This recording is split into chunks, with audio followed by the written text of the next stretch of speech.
இனிய உள்ளங்களுக்கு வணக்கம். இன்று வெற்றிகரமாக ஓடிக்கொண்டிருக்கும் டூரிஸ்ட் ஃபேமிலி என்ற திரைப்படத்துடன் தான் உங்களை சந்திக்க வந்துள்ளேன்.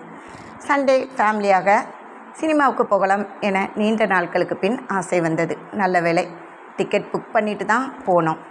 எங்களை மாதிரி ஃபேமிலியாக தான் நிறைய பேர் வந்திருந்தார்கள். நல்ல கூட்டம். இலங்கையில் ஏற்பட்ட வறுமை காரணமாக சசிகுமார் தனது மனைவி சிம்ரன் மற்றும் 2 மகன்களுடன் பிழைப்பு தேடி யாருக்கும் தெரியாமல் அங்கிருந்து கள்ளத்தோணி வழியாக ராமேஸ்வரம் வருகின்றனர்.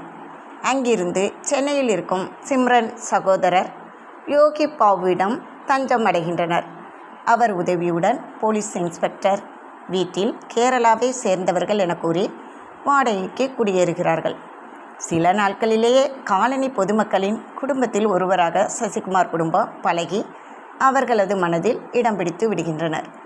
இந்த நிலையில் ராமேஸ்வரத்தில் நடந்த வெடிகுண்டு சம்பவத்திற்கு சசிகுமார் குடும்பம்தான் காரணம் என போலீஸ் அதிகாரி அவர்களை தேடி சென்னை வருகிறார். அதன் பிறகு நடந்தது என்ன, இந்த சதியில் சசிகுமார் குடும்பம் சிக்கியதா அல்லது மீண்டதா அப்படிங்கிறது தான் மீதி கதை. உலகில் பல்வேறு நாடுகளில் ஏற்படும் யுத்தங்கள் மற்றும் பஞ்சங்களில் சிக்கி உயிரை விடுவதை விட எங்காவது சென்று உயிரோடு வாழலாம் என எண்ணி சொந்த மண்ணை விட்டு உறவுகளை விட்டு அகதியாக வருவோரின் மனவேதனையை எமோஷன் கலந்து நகைச்சுவையாக சொல்லியிருக்கிறார் இயக்குனர். இலங்கையிலிருந்து தமிழகம் வருவோர் சந்திக்கும் பிரச்சனைகளை சொல்லியிருப்பதுடன் அவர்களிடம் இருக்கும் அன்பையும் மனித நேயத்தையும் இதில் எடுத்து காட்டியிருக்கிறார். முதல் படமாக இருந்தாலும் அனுபவ இயக்குநர்களைப் போல காட்சிகளை உணர்வு பூர்வமாகவும் அதே நேரம் நகைச்சுவை கலந்தும் ரசிக்கப்படியாக கொடுத்திருக்கிறார். இந்த படத்தில் நடித்த ஒவ்வொருவருமே அந்தந்த கேரக்டராகவே வாழ்ந்திருக்கிறார்கள்.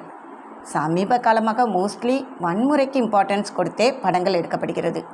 நீண்ட இடைவெளிக்கு பிறகு எந்த வன்முறையும் இல்லாமல் கவர்ச்சிக்கு முக்கியத்துவம் கொடுக்காமல் ஒரு குடும்பம் ப்ளஸ் காலனி மக்களுடன் நம்மையும் 3 மணி நேரம் வாழ வைத்து படம் முடிந்து விட்டதா என்ற ஏக்கத்தை ஏற்படுத்தி மனிதநேயம் மக்களின் மனதில் இன்னும் உள்ளது என்ற தாக்கத்தை ஏற்படுத்தி நமக்கு மீளா விடை கொடுக்கிறது இந்த படம்.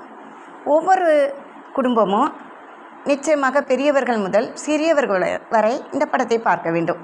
நம்முள் இருக்கும் மனிதநேயம் என்ற மாபெரும் உணர்வை தூண்டி எழுப்பும் உணர்வு பூர்வமான ரசனைக்குரிய இந்த படத்தை மிஸ் பண்ணிடாதீங்க.